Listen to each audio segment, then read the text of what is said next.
आखिरकार प्रधानमंत्री नरेंद्र मोदी ने धर्मेंद्र प्रधान की जगह प्रहलाद जोशी को ही क्यों चुना नया शिक्षा मंत्री। इससे जुड़े कुछ मैं 4 पॉइंट्स आपको बताऊंगी इस वीडियो में, वो भी विस्तार से जरा समझिएगा। नमस्कार, आप देख रहे हैं न्यूज़ 18, मैं हूं आपके साथ श्रुति श्रीवास्तव। नीट यूजी परीक्षा के विवाद और छात्रों के बड़े प्रदर्शनों के बाद शिक्षा मंत्री धर्मेंद्र प्रधान ने इस्तीफा दे दिया। उनकी जगह वरिष्ठ नेता प्रहलाद जोशी को अतिरिक्त प्रभार दिया गया। ऐसे में सवाल उठता है कि आखिर प्रधानमंत्री मोदी ने उन्हें ही नया शिक्षा मंत्री क्यों चुना। दरअसल नीट यूजी परीक्षा विवाद को लेकर बड़े विरोध प्रदर्शन हुए।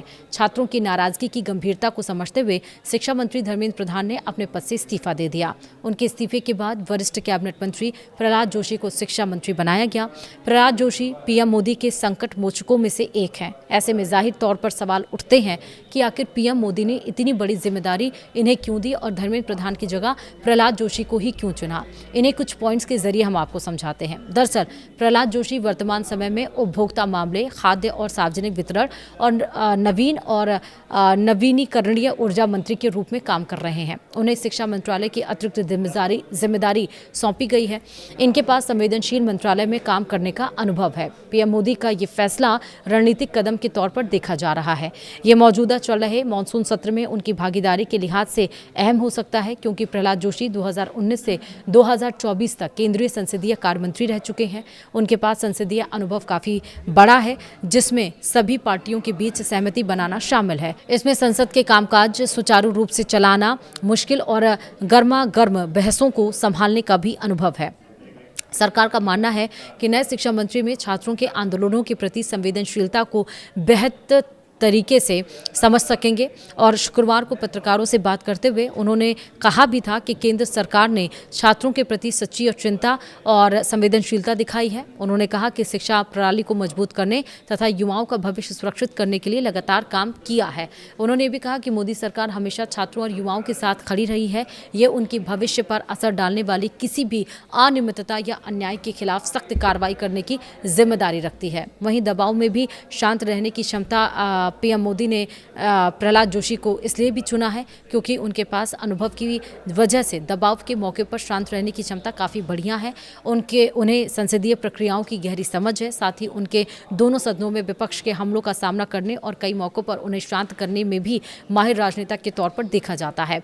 वहीं आपको बता दें कि प्रहलाद जोशी एक अनुभवी और भरोसेमंद नेता है। नेशनल एजुकेशन पॉलिसी यानी कि NEP जो आई थी 2020 को, उसको लागू करने, हायर एजुकेशन में डिटेंशन से जुड़े सुधारों और स्किल इंटीग्रेशन प्रोग्राम के लिए केंद्र और राज्य की संस्थाओं के बीच लगातार तालमेल की ज़रूरत है। ऐसे में अनुभवी और भरोसेमंद नेता ही इन स्ट्रक्चरल बदलावों को बेहतर तरीके से कर सकता है। प्रहलाद जोशी को शिक्षा मंत्रालय की जिम्मेदारी सौंपी गई है। अतिरिक्त प्रभार संभालने के बाद जोशी का पहला बयान भी सामने आया। उन्होंने इस जिम्मेदारी को अच्छे से निभाने की बात कही। उन्होंने कहा कि वह पूर्ण विनम्रता और कर्तव्य के साथ अपनी जिम्मेदारियों को निभाने की कोशिश करेंगे।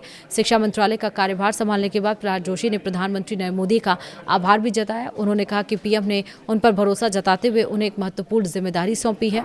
उन्होंने इसके लिए पीएम को धन्यवाद किया और कहा कि वो प्रधानमंत्री के मार्गदर्शन में शिक्षा मंत्रालय की जिम्मेदारियों को पूरी निष्ठा से निभाएंगे और लोगों की उम्मीदों पर खरा उतरने की कोशिश करेंगे। वहीं जोशी ने कहा कि वो इस जिम्मेदारी को पूरी लगन, विनम्रता और ईमानदारी के साथ पूरा करेंगे। इसके साथ ही प्रहलाद जोशी ने पूर्व शिक्षा मंत्री धर्मेंद्र प्रधान के कार्यकाल की भी सराहना की। उन्होंने राष्ट्रीय शिक्षा नीति यानी कि NEP को लागू करने का श्रेय प्रधान को दिया और कहा कि हाल के सालों में शिक्षा क्षेत्र में कई महत्वपूर्ण पहल की गई है। उन्होंने ये भी कहा कि पिछले 4 से 5 सालों में प्रधान के नेतृत्व में राष्ट्रीय शिक्षा नीति लागू की गई है और शिक्षा के क्षेत्र में कई महत्वपूर्ण पहल की गई। ये भी कहा कि नई शिक्षा व्यवस्था के क्षेत्र में देश ने महत्वपूर्ण प्रगति की है। वहीं आपको बता दें कि नीट परीक्षा में कथित अनियमितताओं को लेकर हो रहे छात्रों के विरोध प्रदर्शनों के बीच धर्मेंद्र प्रधान ने शनिवार को अपने पद से इस्तीफा दिया।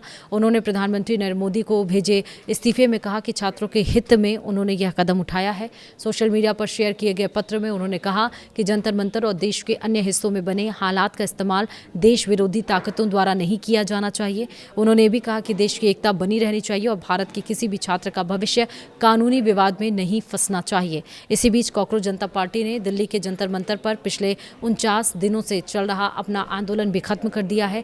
शिक्षा मंत्री के इस्तीफे और सरकार की तरफ से प्रदर्शनकारियों और आयोजकों के खिलाफ दर्ज केस वापस लेने का आश्वासन मिलने के बाद आंदोलन वापस लिया गया। सीजेपी की प्रतिनिधिमंडल और सरकार के बीच 3 दौर की बातचीत के बाद यह फैसला हुआ है। इन बैठकों में केंद्रीय मंत्री जेपी नड्डा और जितेंद्र सिंह समेत सरकार के प्रतिनिधि शामिल रहे। सीजेपी के मुख्य प्रवक्ता सौरभ दास ने कहा कि आंदोलन सद्भावना के आधार पर वापस लिया गया है। संगठन को उम्मीद है कि सरकार तय समय सीमा के भीतर बातचीत में बिना सहमति को बनी सहमति को लागू करेगी। फिलहाल वीडियो में इतना है।